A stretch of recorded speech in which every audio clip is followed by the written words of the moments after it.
Hello and welcome to Artist Talk on Bob's Radio. My name is Rio Raymond, and I'm in the company of someone who is born in Hyderabad, but now has made Bombay her base.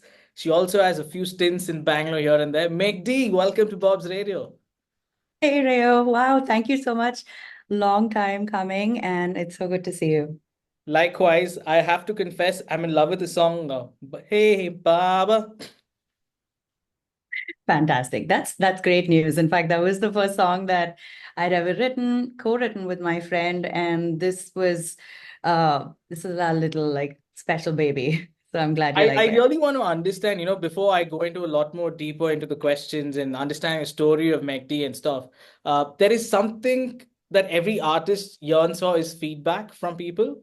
And I'm sure you Mhm. also have got some great amount of feedback. I'll tell you my thoughts about Baba, but is there something you got in terms of a feedback for Baba? Well, I think the best feedback was that most people have been unable to categorize the song. Um, and that's been interesting because it kind of left us feeling a little bit like, there's no sort of what is the word I'm looking for? There's basically no conclusion to the feeling that we're having here. Like, if it's a hit and everyone says they love it, then it feels like, okay, we hit the bullseye here. But here people love it, but they're unable to categorize it in like the current soundscape that exists, I guess. Also, there's not that much pop rock that is in the airwaves these days. So, but generally, people have been the great feedback we've been getting is that it sounds so different. It sounds so distinct from what the other stuff that everyone's listening to. So I feel like that's been a little bit interesting and pretty cool. I don't know if I can fit it into a certain genre, but of course, like you said, you can't find something of today to fit it into. But that's the reason why I felt like this was a song of nostalgia. It takes you back, and I gotta give credit to your voice as well because it somewhat feels like a Madonna's number from the 80s. Oh, wow. Great nostalgic, musical ring to it. So well done. Congratulations on a superb song like Baba. And I like the others too. Thank you so I'm not much. taking Thank away you. craft on them as well. Of course, and thanks so much for using the word nostalgia because like anyone who knows me knows that I'm a big like I feel like my heart's rooted in anything that takes me back or just sort of has that nostalgic feeling. And yeah, it means a lot that you felt that. I mean, if that's what you put into your song, and if somebody else resonates with nostalgia, it will come through. So well done on that. Now, I have to ask you this. I mean, I know the question and the answer is going to be pretty obvious to this as well. But in terms of, you as an artist, it's not just you just went about making your own singles. You, of course, did covers of other artists as well. And you are pretty versatile, trained as well at the same time. Now you've gone to Bombay.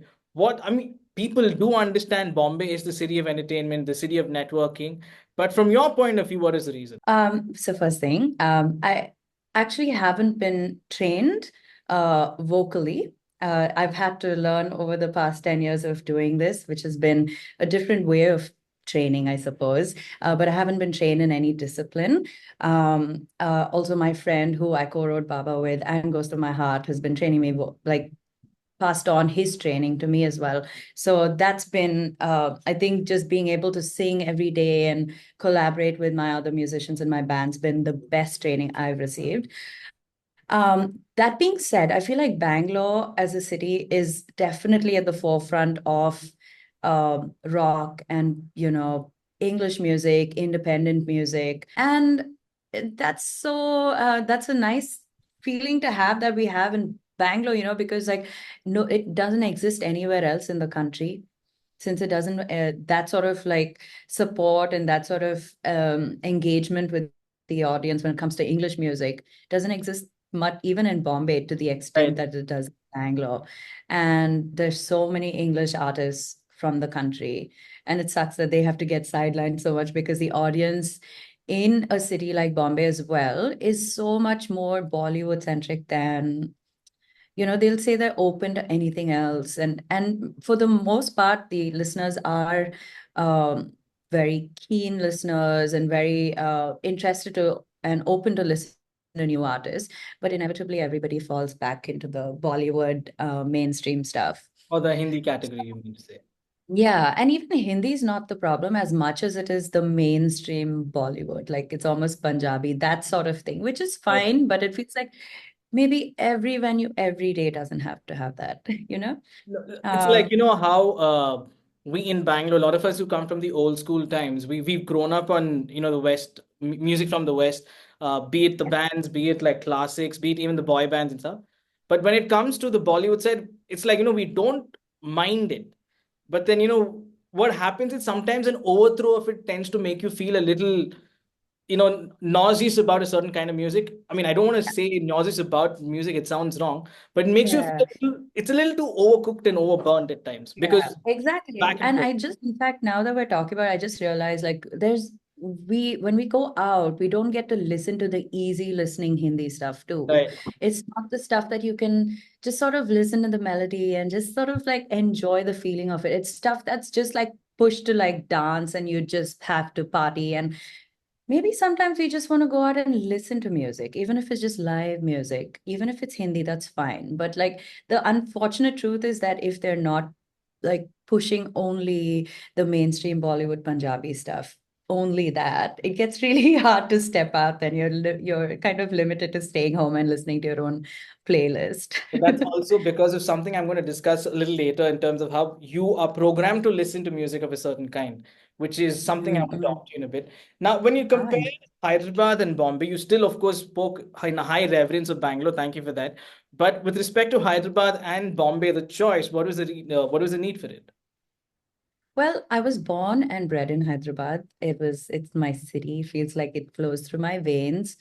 And I've been doing music there since 2014, 2013 actually. And it's been a city that has given me my legs, It's just, I've been able to grow in music, grow in friends, and grow in confidence thanks to the support I've had from the listeners there. I mean, we've had musicians from other cities come there and watch how we were gigging from Monday to Monday. Like Mondays were heavier than weekends, for years, pre-COVID and stuff. So we've had a run of like, in fact, we still talk about, we used to do 8 gigs a week for like 5, 6 years. We never took a break, my band and I. And my band used to consist of a small acoustic trio. Like we still perform every time I visit Hyderabad. I have Right. a guitarist. His name's Loki. He's a 70-year-old. Wow. Is he gonna kill me for saying 70? Maybe he's 69.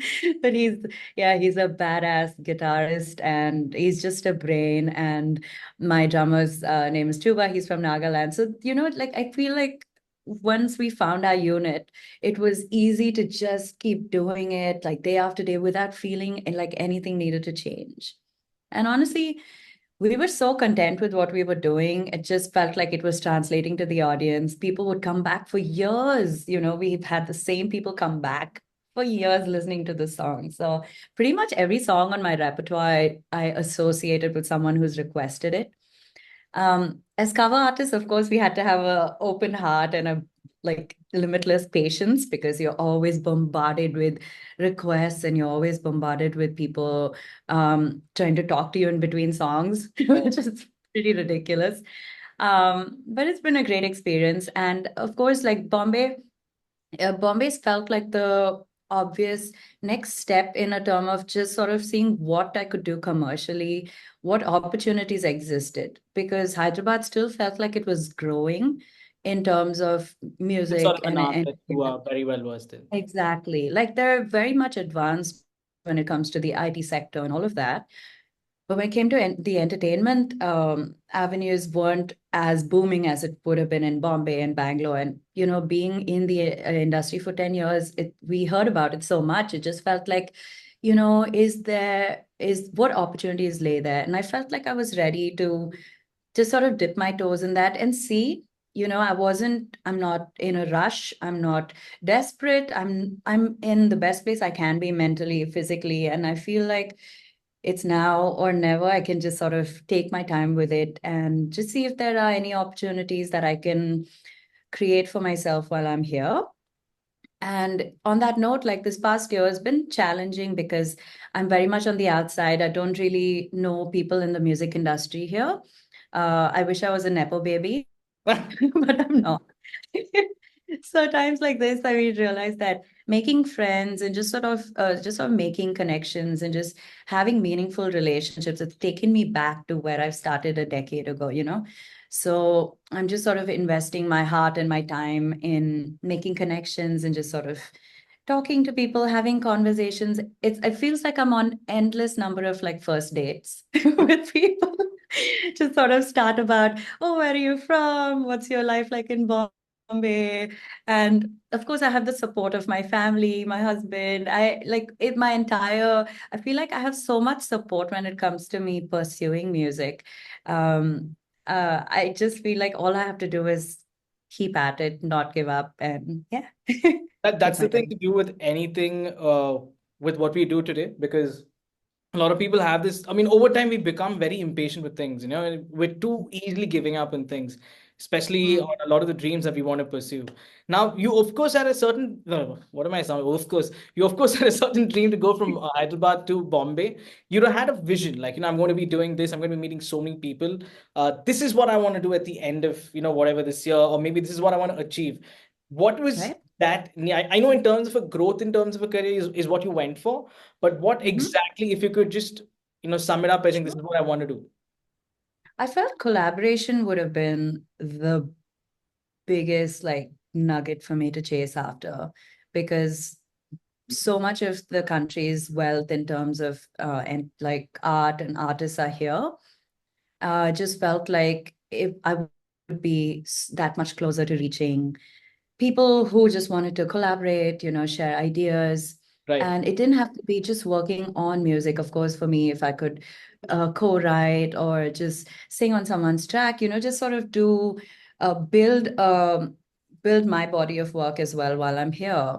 That would have been that would be the big picture. But in terms of all of that too, if as long as I can also learn other aspects of the business and just sort of, I don't know, soak in every moment, very much about living in the moment. So all of that, yeah.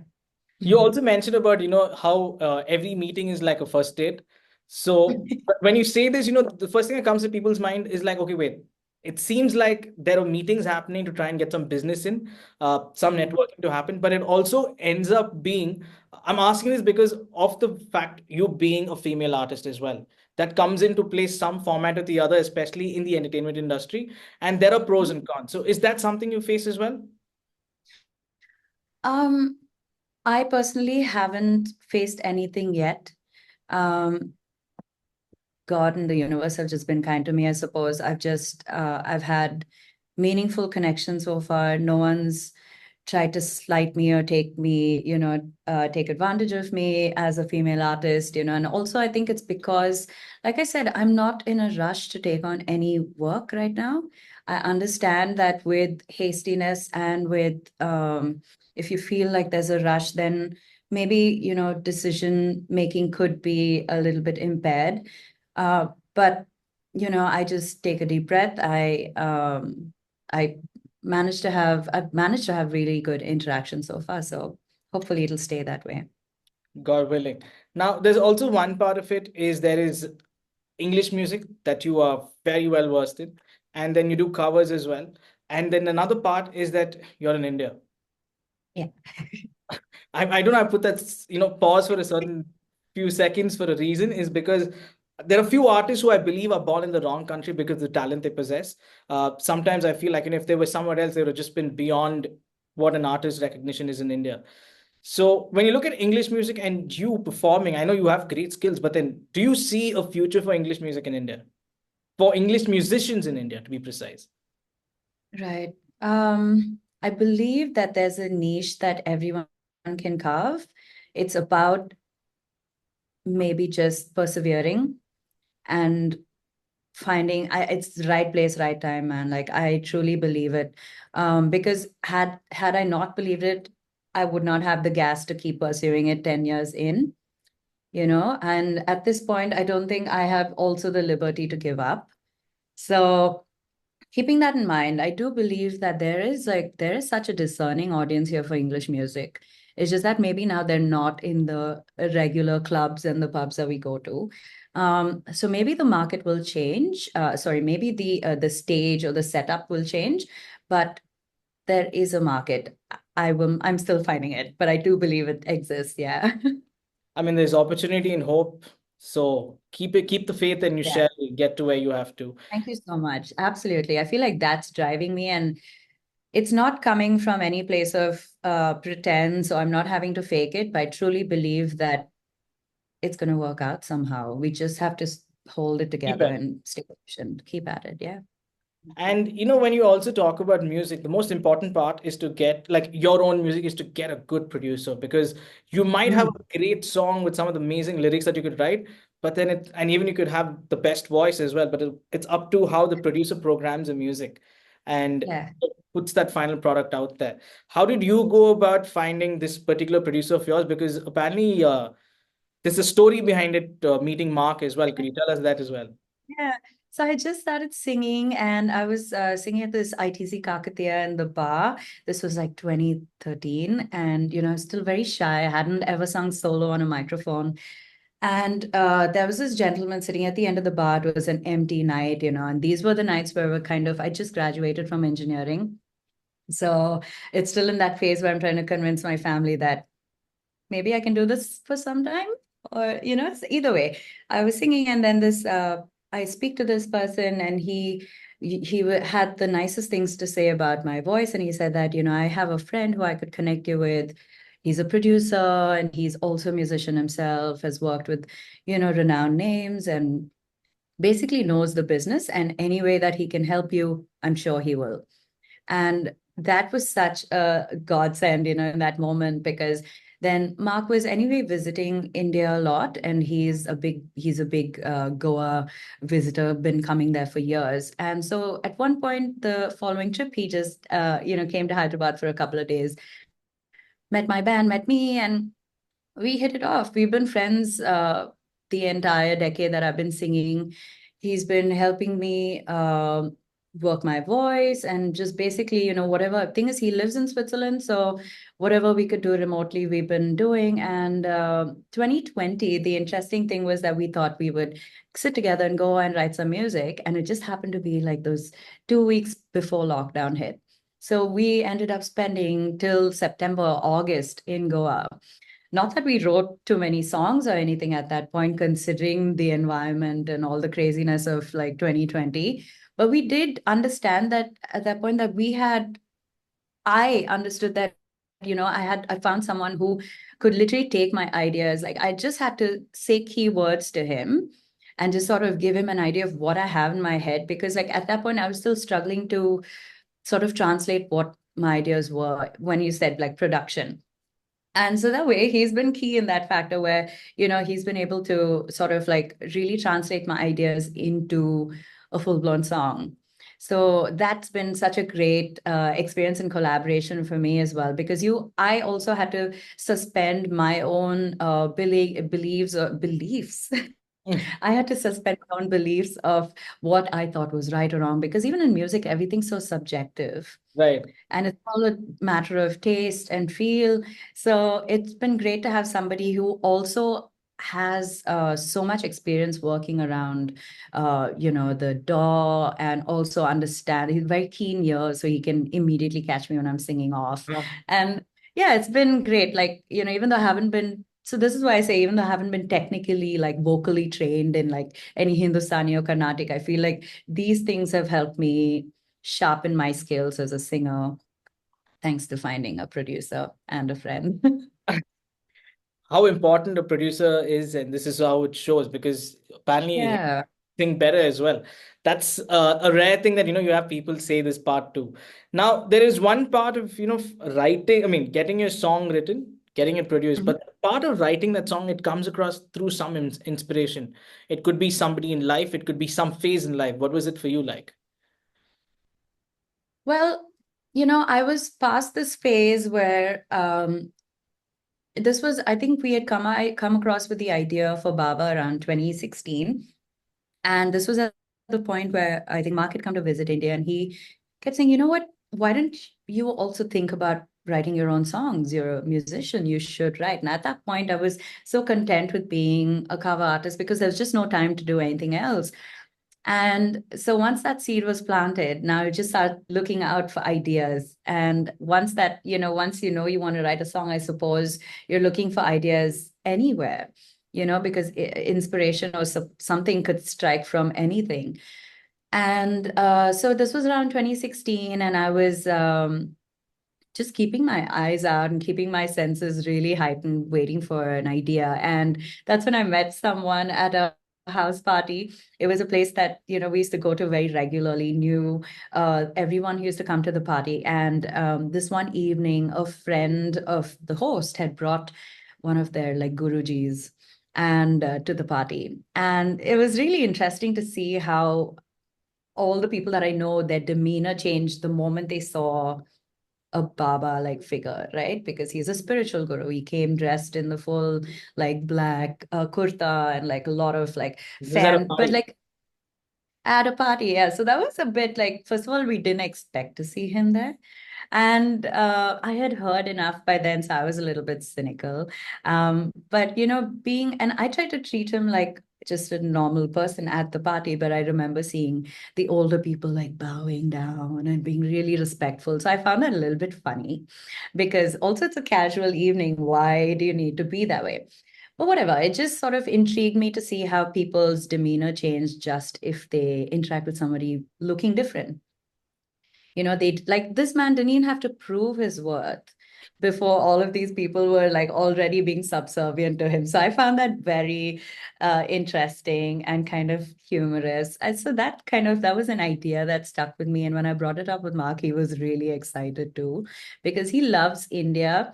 But like any other foreigner or a person who doesn't live in India, like the biggest thing with India is it's such a contrast Yeah. of things. Like there's so much rich and there's so much poor. There's so much spirituality. There's so much like, I don't know, crime against women and like all of this stuff. There's just too much happening. Um, so yeah, this was an interesting topic, and that's how we came up with the idea of the song too. What about Ghost of My Heart? Because it seems like it's from some broken place. Seems like that, right? But like, so the guitaring bit came from my brother. My brother plays beautiful guitar. He's very melodic, and he came up with the this sort of like melody line, which on which I sang the chorus. And around the same time, I knew this person who had lost her boyfriend on a freak accident, like just like it was a trekking thing. And it was such a difficult scenario because all she knew was one day he's gone for the trek and next day that they're airlifting him from the place. So, months later, and this also happened in Goa where I met her, and I was just asking her how she was coping. And one of the difficult things she was saying is that, she senses that this is going to sound a little bit woo-woo, but she said that she senses that he's unable to like pass on because of how much she's not letting him go. Mhm. And so that got me a little bit thinking about how I'm very contemplative. Okay, I think a lot. I actually overthink. But I was thinking about how she how even in a situation like this, when all you're left with is just memories of the person, you still have to try and be selfless in your love. And so she was saying that the way she was hoping to move forward is to let him go. And so Goes to My Heart is just a selfless way of loving someone, even when they're gone, when all you're left with is their memories. But it's not necessarily a sad song. It's not a depressing song. It's just that's why it's a little bit more uplifting. And even in the production, Mark like made it feel uplifting because yeah, it just sort of like symbolizes some sort of freedom. And yeah. Anyway, all of that. I'm sorry, I'm talking too much. No, that's okay. Good to hear because sometimes you know what you just gave us a gist of is how we have I mean, I'm just going away from the music side of it to just give a little tune into what how we live as a society is we are just giving up on things, and even in terms of love, it's based on how Instagram tells you red flags, green flags, and there is no Yeah. soul in what we do. It's so unauthenticated, and it's not organic at all. And to just listen to somebody say this that they're not able to pass on because they're not able to let them go when Yeah. today people just move like Bangalore's weather is not as prominently changing as people's hearts. So Yeah, yeah. I thought that was a very that was so selfless of her to think like that, yeah, because she had nothing left at that point except memory. So, yeah, that was such a great inspiration to the song. I haven't spoken to her. I don't think she even knows that this inspiration to the song came from her, but maybe she will catch it on her own. maybe you could, let her know as well in time. Now, that Yeah, was a thing maybe. of the past. What's the future like for Meg D? Great question. Well, I have another single lined up. It releases on the 1st of November. It's called Set in Stone. And this was a song that Mark and I had, like pieced together so quickly. We were just talking about it today. It came up in 2017. I had just this idea for a title, and I think I wrote the first verse. And like when we sat together, he came up with the chorus, and next thing you know, the song is ready. Oh, nice. Um, yeah. And the coolest part is this year we reached out to a guitar prodigy. Her name is Anika Pai, who happens to also be my guitarist's granddaughter. She's in Gibraltar.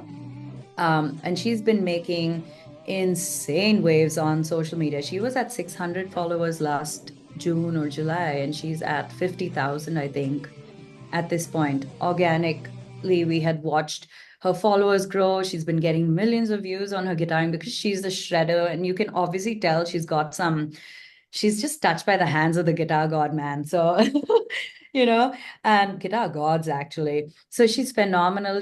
And she's collaborated with us on this track. We're so, so, so excited. Yeah, and this releases on the 1st of November. So I would love, especially for you to check it out, Rio, because like I am convinced that I would like to know your opinion. But I feel like For your taste in sure. music. But more than checking it out, you're supposed to send the music for us to play it on the radio. That's the Oh, second. for sure. Yeah. Yeah. Uh, there was something you said earlier. I forgot I was going to impersonate it, but I said it's okay. Let me. It's past it. It's like a Well, if very you're going to American way impersonate, of I'm how you glad you said that. forgot. Sorry. If you were going to impersonate it, I'm glad you forgot. I know it sounds very American way of saying it, but that's that. Before I head on to a few quick questions, one question I want to ask you is your inspirations in terms of music, because I think here is where I think we'll have a lot of connections in terms of music because you're one of those nostalgic people. So shoot those answers, please. Oh man, like probably the most common question I had, but every time the answer changes. Well, so okay, Sting for his songwriting prowess and his like storytelling, him and Billy Joel, I really love the way they unfurl the story and they create this entire setting. Like I can visualize it. That would be the kind of songwriting I want to aim for in my life.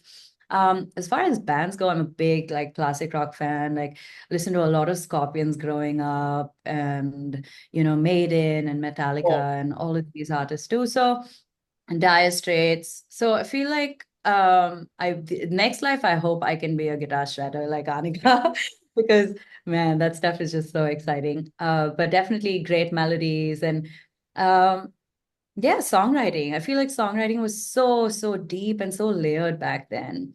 yeah, At least the songs I've listened to. So that's the kind of stuff that I still listen to these days if I want inspiration. lovely. Now we're gonna get to you answering a few quick round of not rapid but feisty questions. We're gonna go a little fast in them. If you could Mm. collaborate with any artist, dead or alive, who would it be?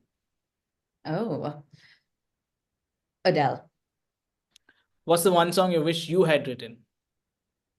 Brothers in Arms by Dire Straits. What's the most memorable performance you've ever had? Mm. Well,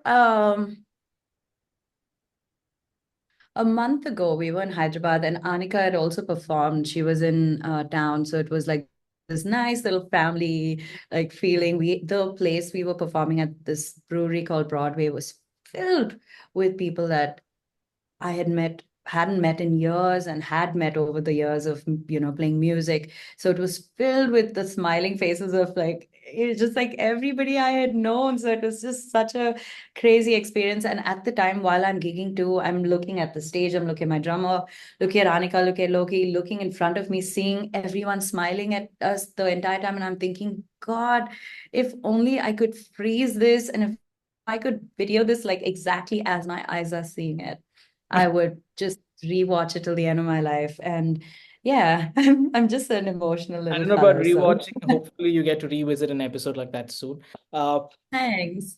and one thing I'm going to ask you is, being an artist, what do you prefer, analog or digital music? Analog. What's your guilty But of pleasure? course, I think once, sorry, just gonna Go quickly on, say that analog, but then also with experienced people at the helm, at the mixer, experienced musicians, like everybody has to know what they're doing. Yeah, like I feel like digital, in the age of digital, we can mask our errors with no effort, but this stuff needs us to actually know what we're doing. There's a Yeah. lot of efforts being done to bring about awareness about this particular part. Of course, AI comes into play. A lot of things come into play to make life easier for us. But then, as artists, and a lot of other artists are putting in the entire craft, that's another beating that they get for not being technically savvy in today's world. That's Yeah, yeah, yeah. a different thing to be working on. But what's your guilty pleasure music genre as an artist? Ah, funk. Wow. Yeah.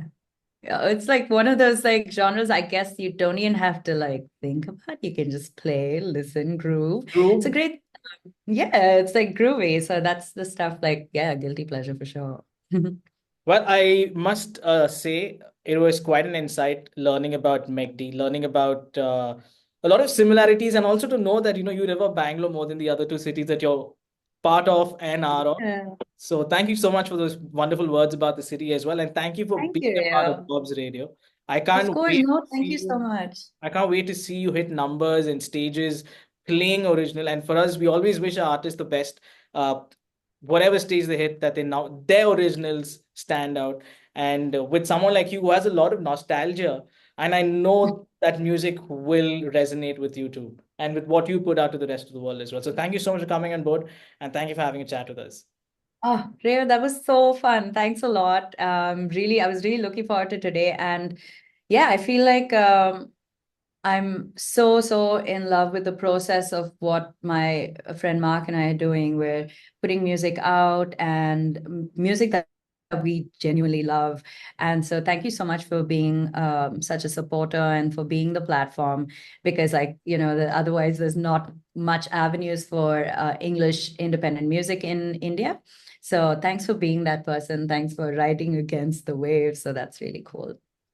I mean, we don't want to say we're storming against the wave of sorts, but it's just You're about just galloping, doing something that trotting. I believe is the future. And one of the reasons why we're doing this, we're working a lot in terms of this. But before I go, no, I think in a snippet you mentioned about something to do with husband. So I'm guessing some people will be watching and listening. This will be like, dude, such a pretty girl. I think she's married or what? Could you just tell a bit about Yeah, I've that been like that? married for 6 years actually. We'll be celebrating our 60th anniversary on the 20th. And no way connected to music. He used to be a sailor. Wow. Yeah, but more than anything, he's a big supporter of music, a big supporter of me singing, and has been almost driving me insane these past years, going like, you have to put out your music, and it hadn't happened up until now. So finally, everyone's at peace and everyone's enjoying the process. The only reason I So brought this out is because you spoke of how he's been supportive, and it's very important that you have a shoulder to lean on and that shoulder to tap you and say, yeah, "Go out there, I'm there for you." So that was the reason. I think if the absolutely. boys like going fully And discouraged.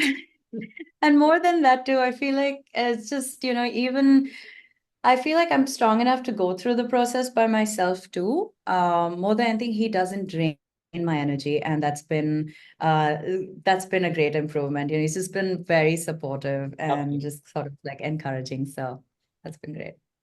Thank you so much once again, Meg D. Look forward to chatting with you sometime soon again when you release a new track. But till then, have a good one Thanks. Yeah, and all the best. yeah.